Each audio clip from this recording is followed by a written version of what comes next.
Assalamualaikum warahmatullahi wabarakatuh. Alhamdulillahi rabbil alamin. Wabihi nasta'inu ala umuri dunya waddin.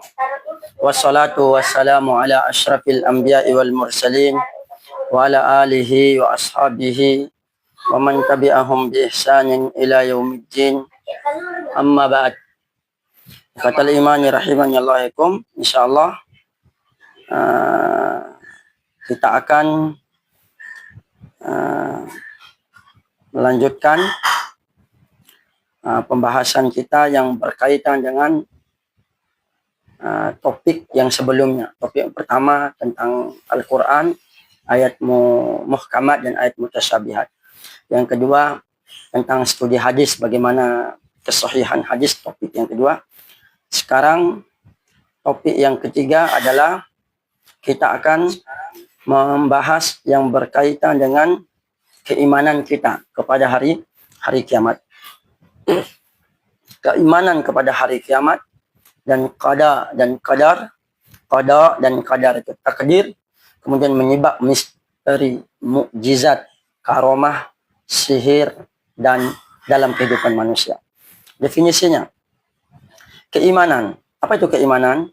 Keyakinan yang kokoh dalam hati terhadap hal-hal yang diajarkan oleh agama, yang tidak terlihat namun diterima sebagai kebenaran mutlak. Jadi, keimanan itu adalah yang tanam di dalam hati kita, seperti iman kepada Allah, iman kepada Rasulnya, dan rukun iman yang lainnya. Ada rukun iman ada 6. Bisa kita untuk mudah menghafal dan mengajarkan kepada peserta didik atau kepada yang kita ajarkan cara mudah menghafalnya. Itu rukun iman ada 6. Yang pertama amati rahata, yaitu Allah, malaikat, kitab, rasul, hari kiamat, takdir dan hari kiamat dan takdir. Amati rahata ada 6. Allah, malaikat, kitab, rasul, hari kiamat dan takdir. Itu cara mudah untuk memperkenalkan kepada lebih-lebih misalnya kita ajarkan anak-anak kecil atau yang SD atau yang apa, bisa kita berikan dengan cara ini agar bisa mudah dihafal urutan rukun-rukun iman yang 6 tersebut. Rukun iman ada 6, amati rahata.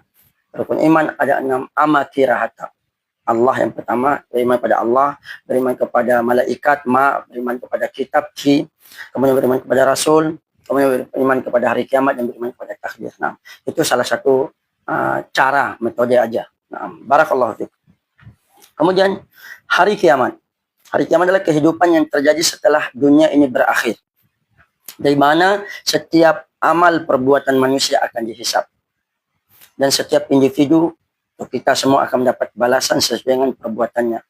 Na'udzubillah, ada yang menuju neraka, na'udzubillah, menuju neraka, dan ada yang menuju ke surga. Imma fis sa'ir wa imma fil jannah.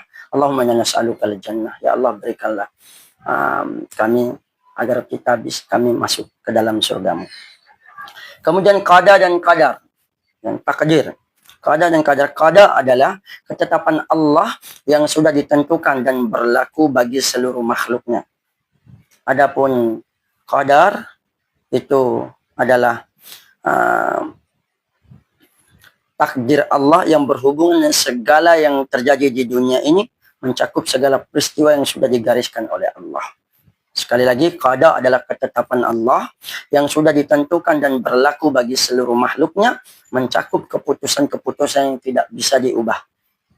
Kemudian qadar adalah takdir Allah yang berhubungan dengan segala yang terjadi di dunia ini, mencakup segala peristiwa yang sudah digariskan oleh Allah Subhanahu wa taala. Nah, waalaikumsalam warahmatullahi wabarakatuh. Barakallahu fiik untuk Abdullah. Kemudian mukjizat. Apa itu mukjizat? Kejadian luar biasa yang diberikan oleh Allah kepada para nabi dan rasul sebagai bukti kebenaran ajaran mereka. Ajaran mereka yang mereka sampaikan. Mukjizat bersifat luar biasa, tidak bisa ditiru, memang di luar adat kebiasaan. Kemudian hanya terjadi dengan izin Allah. Seperti Nabi Musa alaihi salam membelah laut, dan Nabi Isa menghidupkan orang mati, dan kita juga Nabi Muhammad SAW memiliki mukjizat, yang mukjizat terbesarnya adalah Al-Quranul Karim.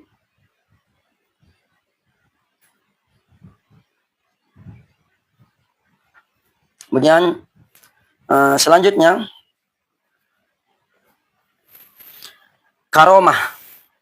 Karomah itu artinya keistimewaan atau kejadian luar biasa yang Allah anugerahkan kepada hamba-hambanya yang saleh karena kedekatannya kepada Allah Jalla Jalaluh. Kemudian sebagai bentuk kemuliaan, Allah berikan karomah kepada hamba ini sebagai bentuk kemuliaan. Ada sebuah pernyataan ya,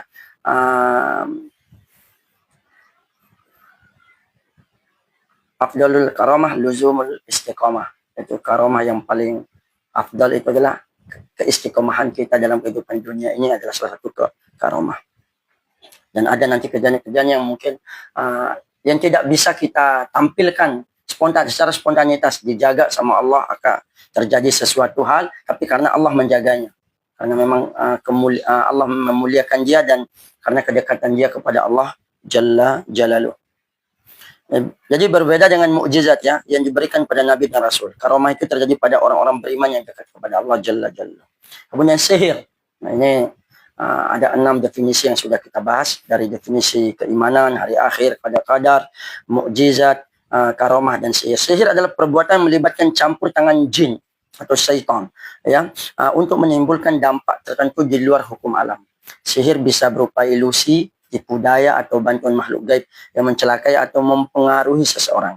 Dalam Islam, sihir termasuk perbuatan dilarang dan dapat membawa seorang pada kesesatan. Bahkan itu salah satu yang menjadikan seseorang pembatal keislaman. Nasallallahu alaihi wasallam.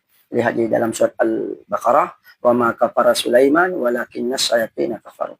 Tidaklah Nabi Sulaiman itu kufur, kafir, tapi setan-setan yang mengajarkan sihir itulah yang kufur. Naudzubillah, semua naudzubillah minal. Semoga Allah menjaga kita semua dari perkara hal yang buruk yang menimpa kita.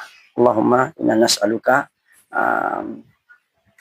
Allahumma inna nas'aluka al-afwa wal afiyah. Ya Allah, kami meminta kepadamu keafiatan, kebajikan di dunia kami, amin, dan akhirat kami lebih tentunya. Jadi sebagai seorang pengajar, lebih-lebih da'i, itu mempelajari konsep iman kepada hari akhir, pada hari kiamat, qada dan qadar, mukjizat, karomah, dan sihir itu memiliki beberapa fungsi yang sangat penting. Yang pertama, menanamkan akidah kuat kepada diri seseorang, kepada diri pengajar tersebut, dan kepada orang yang diajarkan. Itu yang pertama. Berarti harus kita tanamkan di dalam diri kita tersebut bagaimana akidah yang kuat, sehingga memahami dan meyakini rukun iman yang 6 tersebut. Yang kita kembali lagi, amati rahata, itu salah satu cara untuk memudahkan kita menghafal rukun iman yang 6 tersebut, dan mengajarkan anak-anak kita, atau ya yang mungkin anak kita masih SD, untuk menghafal ini, amati rahata, Allah, malaikat, kitab, rasul, hari kiamat, dan takdir. Kemudian selanjutnya, yang kedua, membedakan keajaiban yang benar dan menyesatkan. Itu bagaimana memahami kita mukjizat, karomah, sehingga itu bisa menjelaskan kepada orang yang kita ajarkan, sehingga mereka mana yang mereka tipu daya syaitan berupa sihir, dan mana yang memang ini tanda kebesaran Allah berupa mukjizat khusus untuk Nabi dan berupa karomah. Nah, sehingga tidak serta-merta langsung ini sesuatu yang terjadi begini dan begitu. Untuk mengetahui inilah mukjizat khusus untuk Nabi, inilah karomah untuk hamba-hamba Allah yang dekat kepada Allah Subhanahu wa taala, dan inilah sihir yang kerjasama manusia dengan syaitan. Kemudian ketiga, menanamkan sikap tawakal dan bersabar dalam memahami qada dan qadar, takdir kita. Yang mana dengan mempelajari takdir, kita akan semakin kuat iman kita dalam menghadapi kehidupan di dunia ini. Apa yang terjadi sudah ditentukan Allah Jalla Jalaluh. Nah, kemudian mencegah penyimpangan akidah kita. Nah, kita kuatkan fondasi kita, insya Allah dengan izin Allah Subhanahu Wa Taala akan kuat juga, agar kita tidak melenceng akidah kita. Kemudian kelima adalah membentuk karakter Islami yang kuat. untuk diri kita sebagai pengajar atau sebagai dai, dan untuk kepada orang-orang yang ingin kita ajarkan, kepada anak-anak kita, keturunan kita, keluarga kita, murid-murid kita, dan yang kita ingin ajarkan. Nah, jadi keimanan kepada hari akhir, ikhwatal iman rahimanallahu wa iyyakum, itu salah satu rukun dari rukun Islam, salah satu rukun dari rukun iman yang wajib kita imani. Jikalau kita tidak mengimani itu, maka sudah. Satu yang kita tidak imani sudah. Berarti tidak beriman lagi. Na'udzubillah. Summa na'udzubillahi min dzalik. Nah, jadi oleh karena itu, iman kepada hari kiamat ini tidaknya meliputi 3 aspek. Yang pertama, al-ba'tsu, dibangkitkan dari kubur, al-hisab wal jaza, di perhitungan dan balasan, serta al-jannah wan nar, surga dan neraka. Jadi ada ulama yang mendefinisikan bahwa beriman pada hari akhir adalah membenarkan apa-apa yang akan terjadi pada hari itu, seperti hisab, hitungan amal, seperti mizan, timbangan amal, seperti surga, al-jannah wan nar, dan lain sebagainya. Itulah makna-makna hari kiamat. Kemudian posisi iman pada hari akhir. Dalam Al-Quran ada 2 hal yang terkait dalam keimanan yang banyak dibahas. Pertama, uraian bagaimana keimanan kita kepada Allah Jalla Jalaluh, serta pembuktian keesaan Allah dan pembuktian akan kebesaran Allah Subhanahu wa taala. Yang kedua, uraian dan pembuktian tentang hari kiamat. Bahkan dalam Al-Quran sering dibilang yu'minu billahi wa yaumil akhir. Mereka beriman pada Allah dan beriman pada hari akhir. Jadi ada kaitan sekali antara keimanan kepada Allah dan keimanan pada hari akhir. Jadi iman kepada hari akhir itu adalah sebagai prinsip agama, yang mana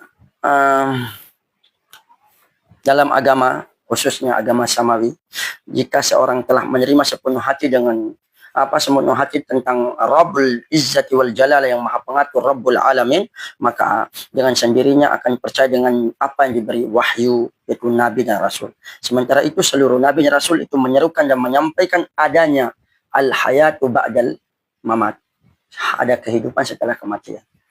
Kematian yang maksudnya berpisahnya roh kita menuju kuburan. Nah, akan ada nanti kaifa takfuruna billahi wa kuntum amwatan fa ahyakum tsumma yumitukum tsumma yuhyikum tsumma ilaihi turja'un. Kaifa takfuruna billahi wa kuntum amwatan fa ahyakum tsumma yumitukum tsumma yuhyikum tsumma ilaihi turja'un.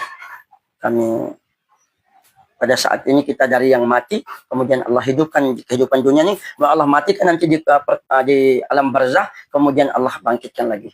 Allah menghidupkan kita, kemudian kepada Allah lah kita kembali. Nah, inilah hari akhir. Nah, mari kita lihat bagaimana hari kiamat, kejadian yang sungguh dahsyat, dan bahkan ada salah satu surat yang namanya surat Al-Qiyamah.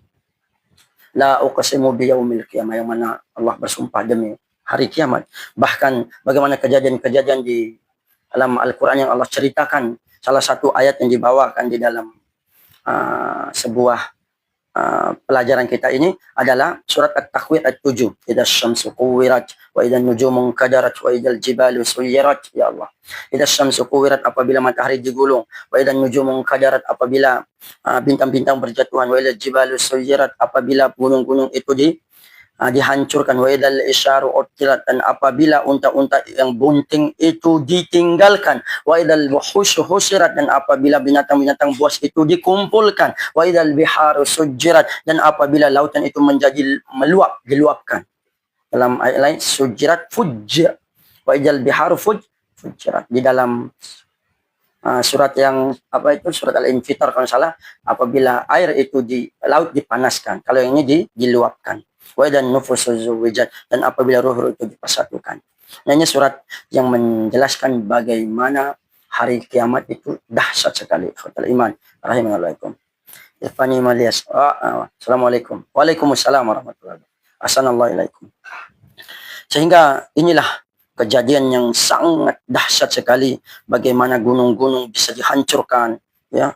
Yang ada dijelaskan di sini tentang alam semesta semakin mengecil hingga akhirnya menjadi satu kesatuan seperti awal penciptaan yang di dalam dunia sains dikenal dengan Big Crunch.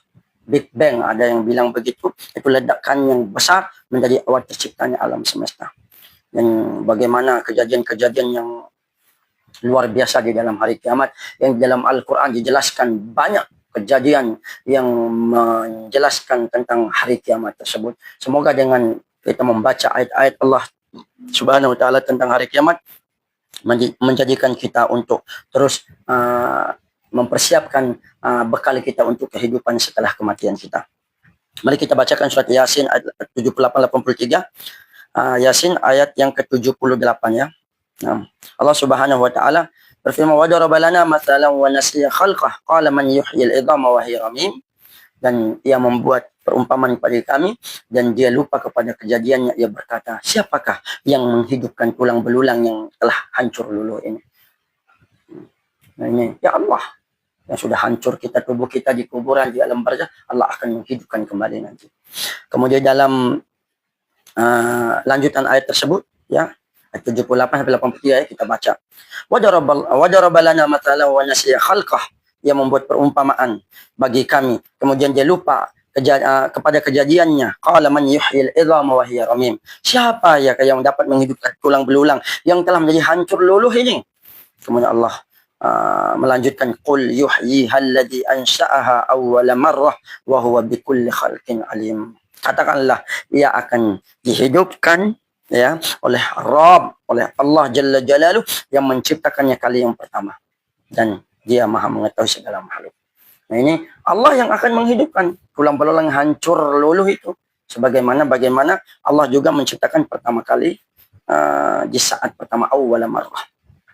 Alladzi ja'ala lakum minas syajaril akhdari nara fa idza antum minhu tuqidun. Yaitu Tuhan yang menjadikan untukmu api dari kayu yang hijau, maka tiba-tiba kamu menyalakan api dari kayu tersebut. Kemudian lanjut, awalaysa alladzi khalaqas samawati wal ard awalaysa alladzi khalaqas samawati wal arda biqadirin ala an yakhluqa mithlahum bala wa huwal khallaqul alim. Dan tidaklah Tuhan yang menciptakan langit dan bumi itu berkuasa menciptakan yang serupa dengan itu. Benar, dia berkuasa dan dialah maha pencipta dan maha mengetahui. Kemudian lanjut, innama amruhu idza arada syai'a an yaqula lahu kun fayakun. Sesungguhnya keadaannya apabila dia menghendaki suatu hanyalah berkata kepadanya jadilah, maka ia terjadilah ia. Kemudian ayat terakhir, fasubhanalladzi biyadihi malakutu kulli syai'in wa ilaihi turja'un. Maka maha suci Allah yang di tangannya kekuasaan dan atas segala sesuatu, dan kepadanya lah yang kamu dikembalikan. Ayat-ayat ini yang menjelaskan bagaimana keberadaan kembali sesuatu telah kepunahannya adalah bisa karena menghimpun sesuatu yang telah berpisah-pisah atau mengadakan sesuatu yang tadinya sudah pernah ada lebih mudah daripada yang mewujudkan yang pertama kali. Kita kan dari minal adam, dari sesuatu yang tidak ada. Allah adakan kita. Itu secara pembahasan ada dua kan. Kita dari yang tidak ada. Kemudian Allah Subhanahu wa ta'ala menciptakan kita, mengadakan kita dari yang ada, dari yang tidak ada. Sebagaimana di dalam surat Al-Insan, Allah Subhanahu wa ta'ala berfirman,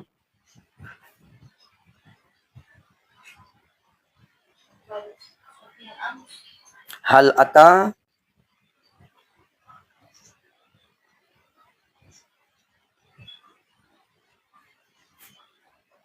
alal insani hina minad dahri lam yakun syai'an madhkura.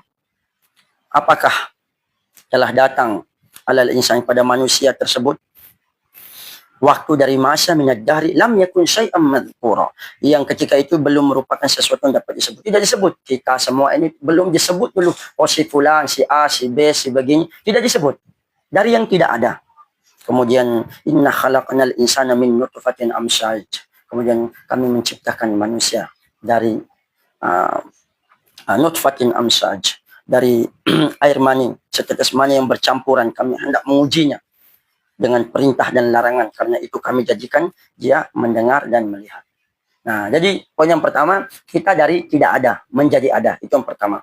Kemudian yang kedua, kita yang hancur lebur nanti di alam barzah akan dikumpulkan kembali. Mana yang lebih mudah? Secara logika lebih mudah yang ini, yang sudah ada tapi hancur tapi diadakan lagi, itu lebih mudah daripada yang belum ada tadi diadakan. Nah, itu dalam pembahasan yang jelaskan tentang ayat surat Yasin ayat 78-83 tadi itu, sehingga man yuhi al-idhama wa hiya ramim, siapa yang menghidupkan yang sudah hancur tulang belulang ini, padahal itu dari yang ada kemudian hancur kemudian diadakan, dikumpul kembali biar menjadi makhluk yang seutuhnya nanti pada hari kiamat kelak. Jadi kemudian ikhwatal iman rahimanallahu yakum, kemudian aspek keimanan yang masuk dalam lingkup iman pada hari akhir adalah al-ba'tsu, itu di mana kita dibangkitkan, Dengan demikian sesungguhnya iman pada hari akhir ini meliputi iman kepada segala hal yang akan kelak setelah manusia mati. Artinya dari awalnya itu pintu masuk hari kiamat, hari akhir itu adalah kematian kita. Man mata faqad qamat qiyamatuhu, dalam sebuah perkataan, siapa yang mati maka sudah terjadilah kiamatnya. Kiamat kecilnya dia sudah selesai hari kiamatnya. Karena inilah pintu pertama setelah kita meninggal dunia, pintu pertama menuju kehidupan yang sesungguhnya.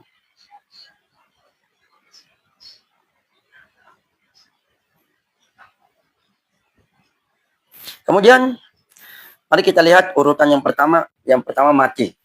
Urutan pertama kita coba ceritakan, uraikan bagaimana perjalanan kita ini. Kita ini berada di dunia sekarang. Nah, di dunia ini nanti akan ujungnya ini. Ujungnya dunia ini akan menjadi awal kehidupan kita yang sesungguhnya. Itu mati, al-maut. Kalau kita bahas kematian, ikhwatul iman ya Allah, bagaimana terpisahnya ruh dengan jasad kita. Kematian merupakan fase pemisah antara kehidupan dunia dengan kehidupan akhirat. Kematian sesuatu pasti yang akan terjadi. Kullu nafsin dha'iqatul maut. Wa innama tuwaffawna ujurakum yawmal qiyamah. Faman zuhziha 'anil nari faqad wa udkhilal jannata faqad faz wa mal hayatud dunya illa mata'ul ghurur. Surat Ali Imran 125. Setiap jiwa pasti akan merasakan kematian. Sesungguhnya pada hari kiamat sajalah yang disempurnakan pahalamu. Kita di dunia ini jangan berharap terlalu untuk dibalas di dunia ini. Nanti di hari akhirat disempurnakan pahala kita. Tapi kalau dikasih, sudah. Misalnya ada apa itu, jangan sampai kita batal pahala kita nanti di hari kiamat. Barang siapa yang dijauhkan dari neraka dan dimasukkan ke dalam surga, maka itulah keberuntungan, kesuksesan yang sesungguhnya.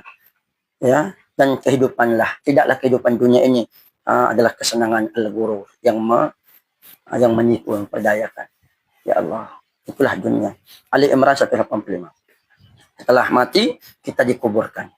Tsumma amatahu fa akhbarah, Allah berfirman. Kemudian Allah mematikannya dan Allah menguburkannya. Ya, dalam surat Abasa. Mati, kuburan. Setelah manusia kita semua ini meninggal, ikhwatul iman rahimanallahu, kita masuk ke dalam kuburan kita.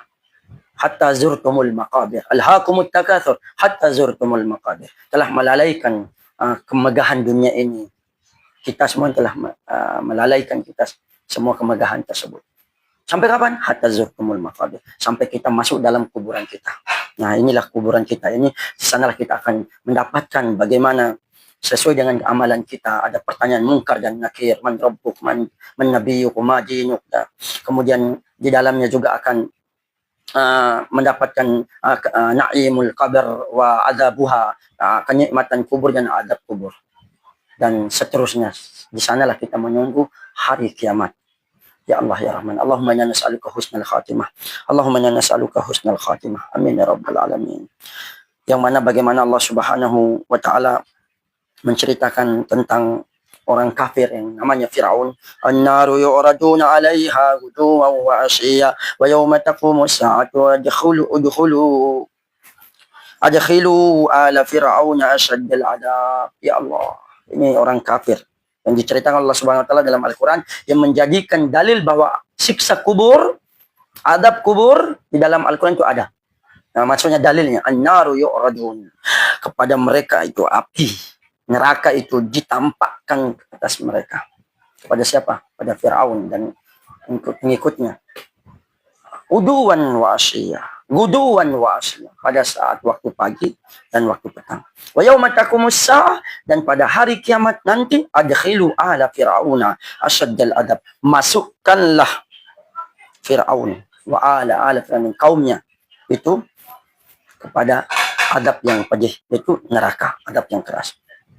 Nah, setelah kuburan baru kita masuk al-ba'tsu wal hasyr, dibangkitkan dan dikumpulkan. Di mana Allah Subhanahu wa taala firmankan di dalam surat Az-Zumar ayat 68, Allah berfirman, "Wa nufikha fis suri fasa'ika man fis samawati wa man fil ardi illa man syaa Allah, thumma nufikha fihi ukhra fa idahum qiyamun yanzurun." Dan ditiuplah sangkakala oleh malaikat Israfil, maka matilah semua yang langit dan bumi ini kecuali yang siapa yang akan dikehendaki Allah. Kemudian ditiup sangkakala itu sekali lagi, maka tiba-tiba mereka bangun dari kuburnya menuju keputusan Allah. Di mana dalam sebuah riwayat itu kita akan dibangkitkan dalam hufatan uratan gurlah, dalam keadaan tidak beralas kaki, tidak beralas tubuh, ya, tanpa pakaian, dan tidak dihitan. Yang kita seperti kama bada'na khalq, sebagaimana kami menjadikan pertama kali kita diciptakan. Bagaimana kita keluar dari perut ibu kita, seperti itulah kita akan keluar dari perut ibu kita yang kedua. Apa itu? Bumi. Perut ibu kita yang kedua nanti bumi, kita akan keluar seperti dari perut ibu kita. Nah, cuman bedanya kita langsung besar nanti, di mana Allah keluarkan kita nanti dari perut bumi, yang mana sekitar umur 29 atau 30 tahun. Wallahu ta'ala ala wa alam.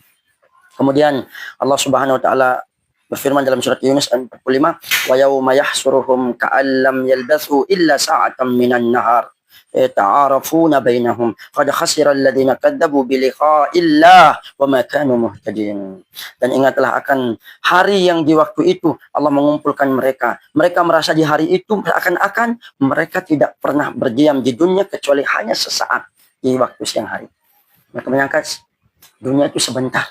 Ya Allah, di waktu itulah mereka saling berkenalan. Sesungguhnya rugilah orang mendustakan pertemuan mereka dengan Allah dan mereka tidak mendapat petunjuk. Nasallallahu alaihi wasallam. Kemudian keempat, al-hisab, perhitungan amal. Nah, perhitungan amalnya yang mana Allah Subhanahu wa taala firmankan di dalam surat Al-Kahfi yang sudah dikumpulkan di padang mahsyar, al-ba'ts wal hasr. Kemudian nanti wa wudi'al kitabu fataral mujrimina mushfiqina mimma fihi wa yaquluna ya wailatana ma li hadzal kitabi la yughadiru saghiratan wala kabiratan illa ahsaha wa wajadu ma 'amilu hadira wa la yadlimu rabbuka ahada. Dan diletakkanlah kitab, lalu kamu akan melihat orang-orang bersalah ketakutan terhadap apa yang tertulis di dalamnya, kitab catatan amal kita. Ada mereka berkata, aduhai celaka kami, kitab apakah ini yang tidak meninggalkan yang kecil, sogiraha wala kabiraha, kabiratan wala sogiratan, sogiratan wala kabiratan, yang meninggalkan, jangankan yang besar, yang kecil pun tidak ditinggalkan, ditulis semua. Ya Allah, kiraman katibin, malaikat yang mulia yang lagi menulis. Ya, menulis aja. Fatal imani rahimanallahaikum. Kemudian apa katanya itu? Ini kitab apa ini? Illa aswa, pasti akan ditulis semua. Wa wajadu ma amilu hadira, dan mereka dapat yang mereka lakukan itu tertulis, hadir semua, menjadi bertanggung jawab. Wala yadlimu rabbuka ahada, dan Tuhanmu Allah Subhanahu wa taala tidak mendolimi siapapun, seseorang.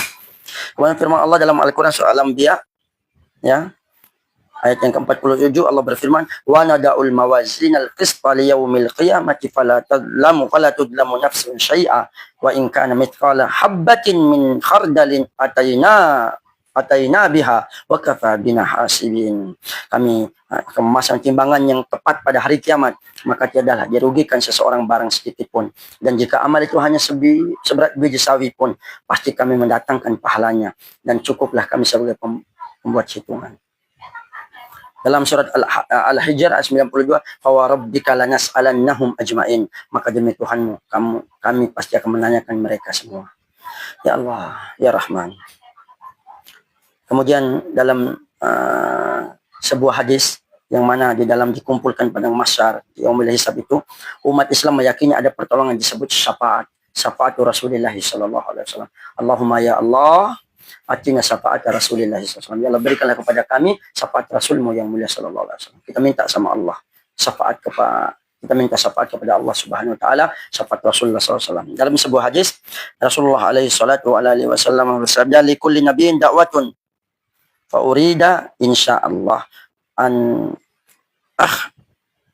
tabi'ah da'wati syafa'atan li ummati yaumil qiyamah." Kama qala sallallahu. Kata imani rahimanallahu, kemudian selanjutnya sirat. Yang keempat tadi hisab. Pertama mati, kubur, al-ba'ts wal hasr. Kemudian yang keempat adalah al-hisab. Kemudian yang kelima adalah sirat. Sirat ini adalah jembatan untuk jalan membentang di atas neraka jahanam menuju surga. Itu semua yang mana Allah firmankan, wa in minkum illa wariduha kana ala rabbika hatman maqdiya thumma nunajjil ladzina taqaw wa nadharu adh-dhalimina fiha jisiya. Ini ayat yang menjelaskan tentang bagaimana sirat. Dan tidak seorang pun daripadamu melainkan mendatangi neraka itu. Itu di atas di atas apa namanya? Dibentangkan sirat. Kita akan jalan di atasnya. Kemudian hal itu bagimu adalah kepastian yang sudah ditetapkan. Kemudian kami akan menyelamatkan orang-orang bertakwa dan memberikan orang zalim dalam neraka dalam keadaan berlutut. Semoga Allah Subhanahu wa taala menjaga kita semua, ya Allah. Kemudian yang keenam, surga dan neraka. Nah, surga dan neraka inilah akhir daripada tujuan utama kita. Kita hidup di dunia ini tujuannya surga. Ada surga dan ada neraka. Allah berfirman dalam surat Al-Hajj ayat 23, "Innallaha yudkhilul ladzina amanu wa 'amilus salihati jannatin tajri min tahtiha al-anhar tuhallawna fiha min asawira min dhahabin wa lu'lu'a wa libasuhum fiha harir." Sesungguhnya Allah memasukkan orang beriman dan mengerjakan amal saleh dalam surga-surga yang di bawahnya mengalir sungai-sungai. Di surga itu mereka diberikan perhiasan dengan gelang-gelang dari emas dan mutiara, dan pakaian mereka adalah sutra. Adapun orang-orang kafir yang mendustakan ayat Allah, Allah firmankan, "Ya ayyuhalladzina amanu qu anfusakum wa ahlikum nara wa quduha an-nas wal hijaratu 'alaiha malaikatun ghiladun shidad la ya'suna Allah ma amarahum wa yaf'aluna ma yu'marun." Hai orang yang beriman, peliharalah dirimu dan keluargamu dari api neraka dan bahan bakarnya adalah manusia dan batu. Penjaganya malaikat-malaikat yang ghiladun shidad, kasar dan keras, tidak mendurhakai Allah terhadap apa yang diperintahkannya kepada mereka, dan selalu mereka melaksanakan apa yang diperintahkan. Surat At-Tahrim ayat 6. Jadi inilah gambarannya bagaimana kehidupan kita. Yang pertama alam ruh, kemudian alam kandungan, kemudian alam dunia yang sekarang ini, alam kuburan, kehancuran alam semesta, hari kebangkitan, padang mahsyar, syafaat, hisab, penyerahan catatan amal, mizan, telaga, sirat, surga atau neraka. Allahumma inna nas'alukal jannata. Allahumma adkhilnal jannata ma'al abrar. Ya Allah ya Rabbal alamin. Itu apa itu syafaat? Pertolongan untuk menyampaikan permohonan kepada Rabb, hisab perhitungan, mizan timbangan, sirat jembatan. Bagaimana hikmah kita beriman kepada hari kiamat? Pertama, cinta dalam melakukan ketaatan dan senantiasa menjaga perilaku taat, mengharap pahala untuk bekal di hari akhir. Yang kedua, takut untuk melakukan perbuatan maksiat, serta ridho meninggalkan perbuatan tersebut karena takut akan siksaan Allah pada hari kiamat nanti. Yang ketiga, sebagai hiburan bagi orang beriman atas yang telah dilewatinya di dunia, bahwasannya nanti di akhirat dia akan mendapatkan nikmat dan pahala. Dan yang keempat, bantahan bagi orang meragukan kebangkitan pada hari kiamat. Yang mana dalam surat Al-Isra 49:52, yang mana Allah berfirman, "Wa qalu idza kunna idzaman warafata inna lamab'utuna khalqan jadida qul kunu hijaratan aw hadida aw khalqan mimma yakburu fi sudurikum fasayaquluna man yu'iduna qul lilladzi fatarakum awwala marrah fasayunghiduna ilaika ru'usahum wa yaquluna mata huwa asa matahu asa an yakunu qariba yauma yad'ukum fatastajibuna bihamdihi wa tadhunnuna illa bistum illa qalila. Yang semakna di mana surat Yasin 78 atau 83 tadi yang menjelaskan tentang siapa yang akan menghidupkan kami kembali. Nah, katakanlah dialah Allah yang menciptakan kamu pada pertama kalinya. Itulah yang akan menghidupkan kamu kembali. Surat Al-Isra 49 sampai 52. Kemudian dalam surat Al-Baqarah 55 sampai 56 Allah berfirman, "Idza qultum ya Musa lan nu'mina laka hatta narallaha jahratan fa'akhadhatkumus sa'iqatu wa antum tanzurun thumma ba'atsnakum min ba'di mautikum la'allakum tashkurun." Dan ingatlah ketika kamu berkata, "Wahai Musa, kami tidak akan beriman kepadamu sebelum kami melihat Allah dengan terang." Karena itu kamu disambar petir halilintar sehingga sedang kamu menyaksikannya. Setelah itu kami bangkitkan kamu dari kamu mati, kemudian supaya kamu bersyukur. Nah, kemudian lanjut ke pembahasan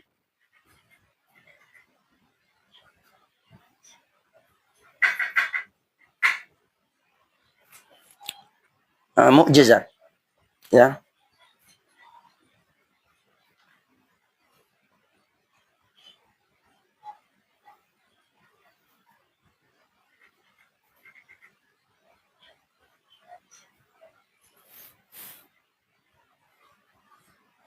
Afwan, masuk pembahasan iman kepada qada dan qadar, takdir. Qada secara bahasa artinya ketetapan, perintah, kehendak, pemberitahuan, dan penciptaan.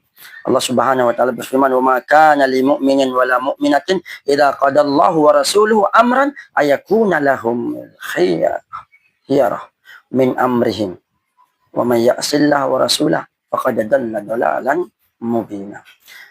Nah,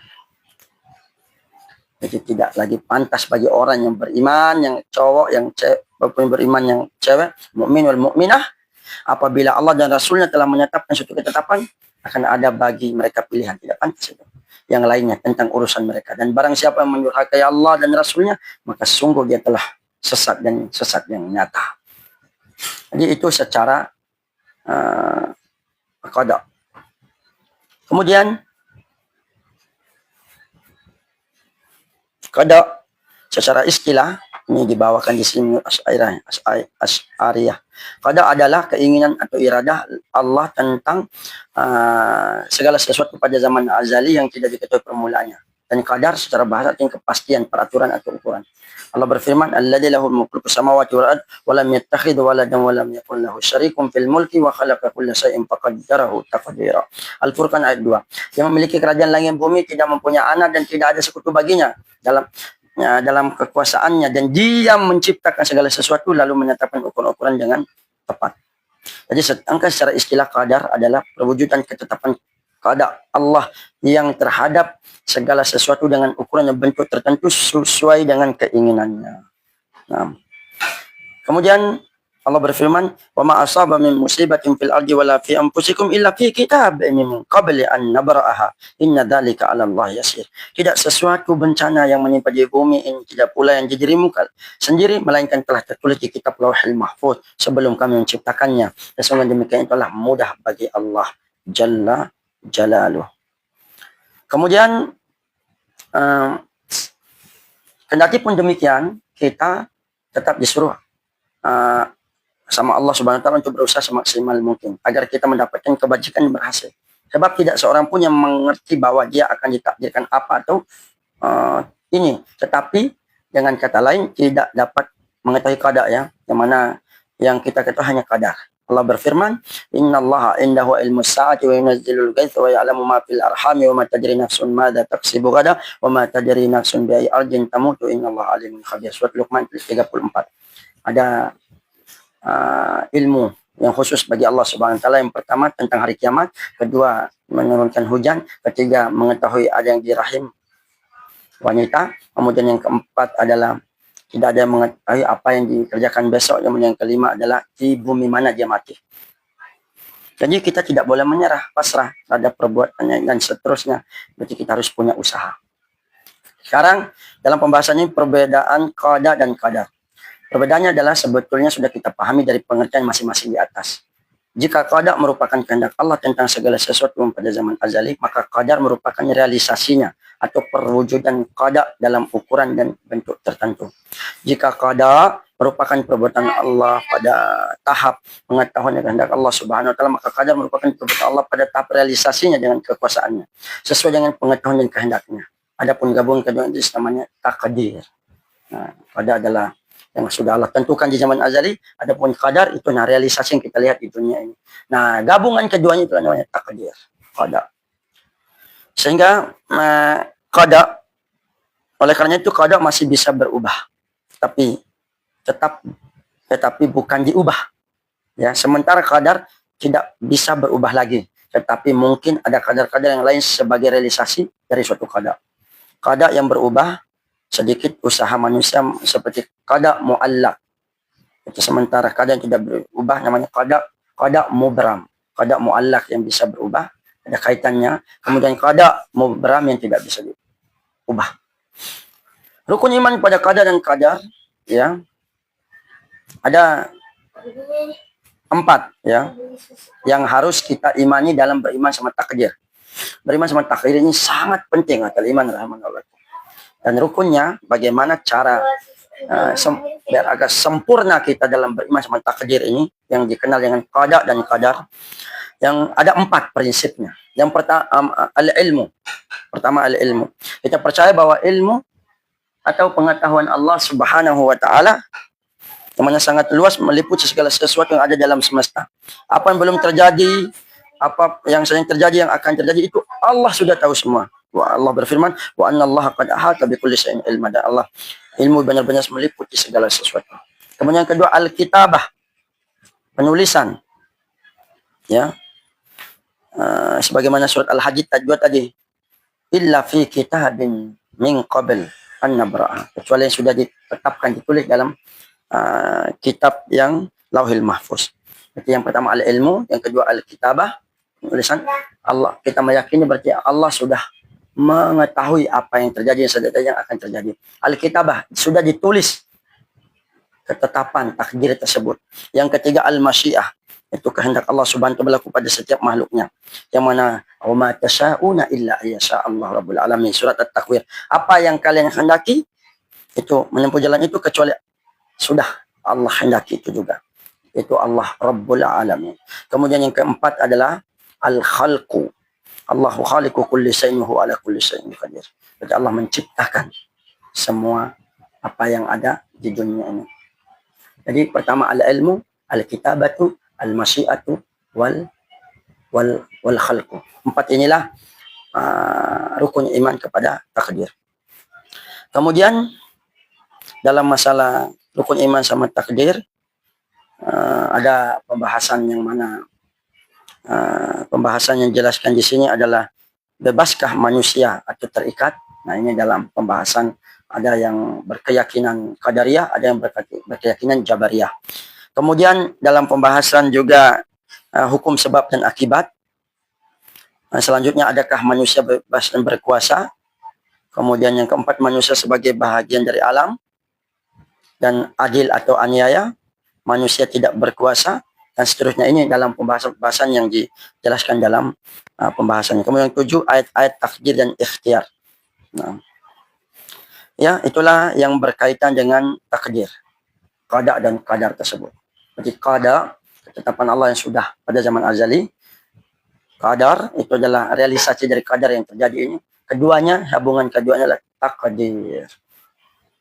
Kemudian hikmah iman kepada qada dan qadar. Takdir, iman kita yang pertama adalah tawakal kita kepada Allah, melakukan usaha itu menjadi sebab saja. Semua sudah pasrah sama Allah. Kedua, iman pada takdir juga menjadikan manusia tidak merasa sombong atau ujub.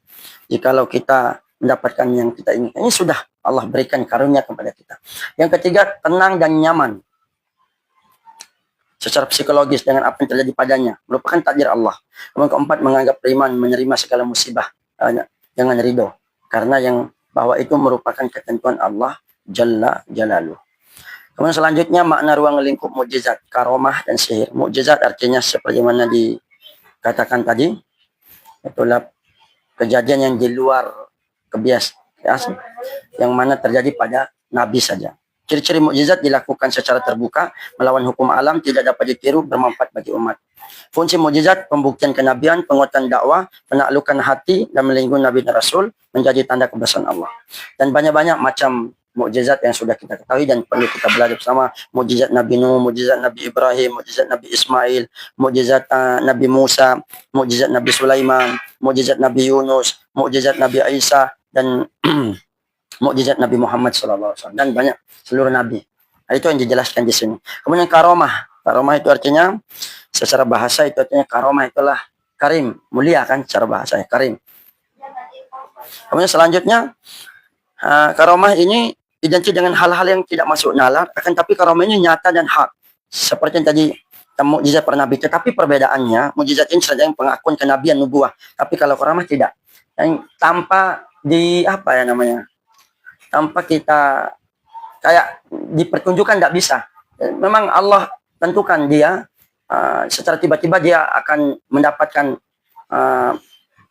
bantuan, mendapatkan pertolongan dari Allah Subhanahu wa taala.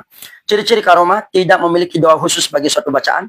Itu yang pertama. Kedua, karomah hanya terjadi pada seorang yang soleh, yang maksudnya orang yang dekat diri kepada Allah. Yang ketiga, seorang memiliki karomah tidak pernah secara sengaja mengaku-ngaku bahwa dia memiliki karomah. Ya, pertunjukan, saya bisa begini, coba lihat.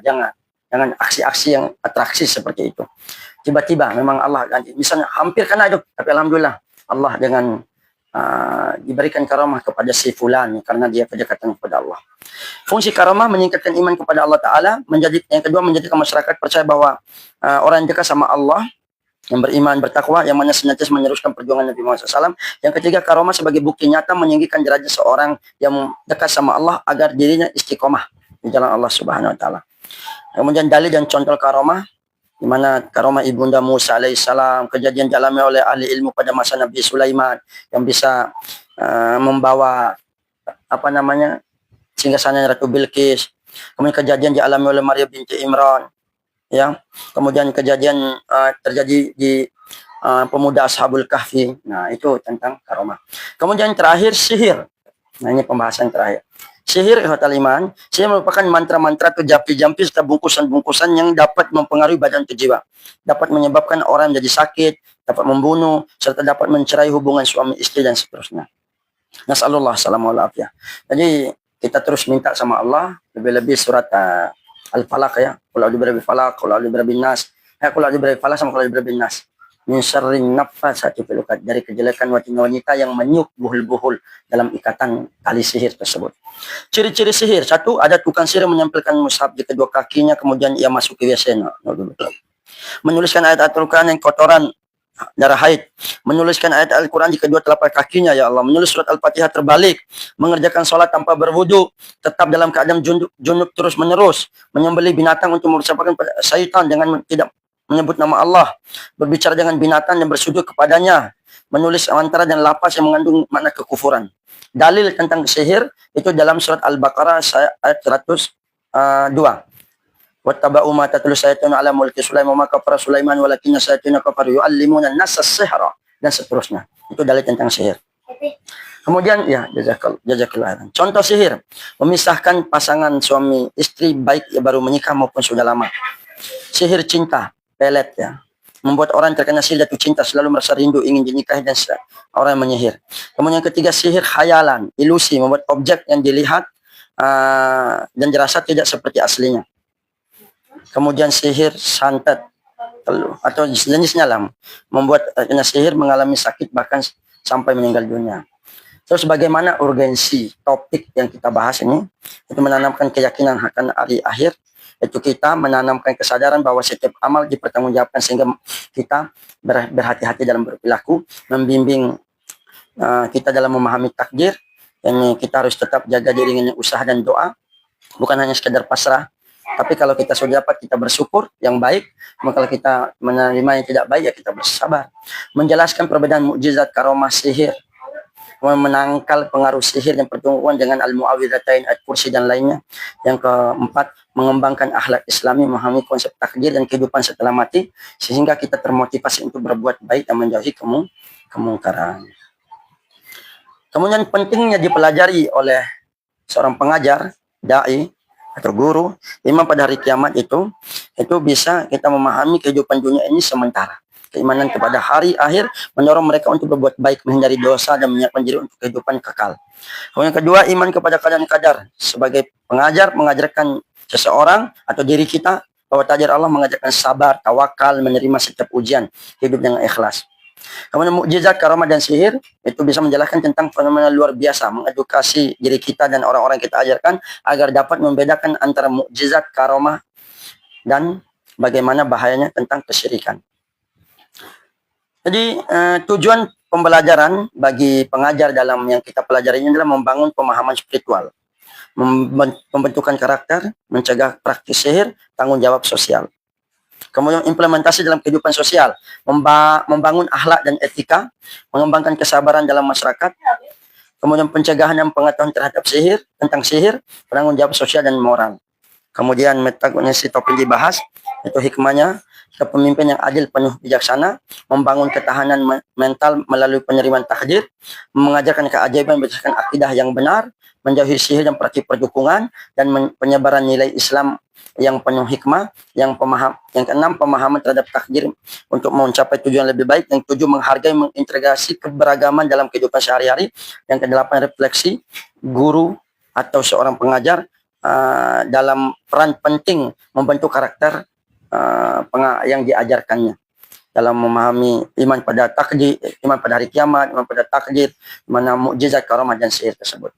Jadi kesimpulannya, ikhwatal iman rahimanalaikum, iman pada hari kiamat ini mengajarkan kita untuk bahwa kehidupan dunia ini sementara, akan ada kehidupan yang akhir, yang kekal. Yang kedua, iman pada takdir ini itu mengajarkan kita untuk menerima segala peristiwa yang dalam hidup dengan sabar dan ikhlas. Akan ada nanti yang mana Allah sudah tentukan. Mukjizat, karamah, dan sihir itu menjelaskan kepada seseorang atau pada diri kita perbedaan antara mukjizat, karamah, tanda kebesaran Allah dengan praktis sihir yang bertentangan dengan Islam. Nah, dengan memahami pengajaran yang mengajarkan tiga konsep ini, maka kita bisa membentuk karakter diri kita atau karakter orang yang kita ajarkan, memiliki pemahaman spiritual yang kuat, tapi juga mampu mengimplementasikannya dalam kehidupan sosial mereka. Sikap sabar, bertanggung jawab, dan menjaga moralitas sesuai dengan ajaran Islam. Semua bermanfaat. Inilah pembahasan kita, kurang lebih 52 menit. Semoga dengan pembahasan bagaimana beriman kepada hari kiamat, beriman kepada takdir, kemudian pembahasan mukjizat, karamah, dan sihir, menambahkan keimanan kita untuk bekal dunia dan akhirat kita. Amin amin rabbil alamin. Kita tutup dengan doa kafaratul majelis. Subhanakallahumma bihamdika asyhadu an la ilaha illa anta astaghfiruka wa atubu ilaik. Assalamualaikum warahmatullahi wabarakatuh.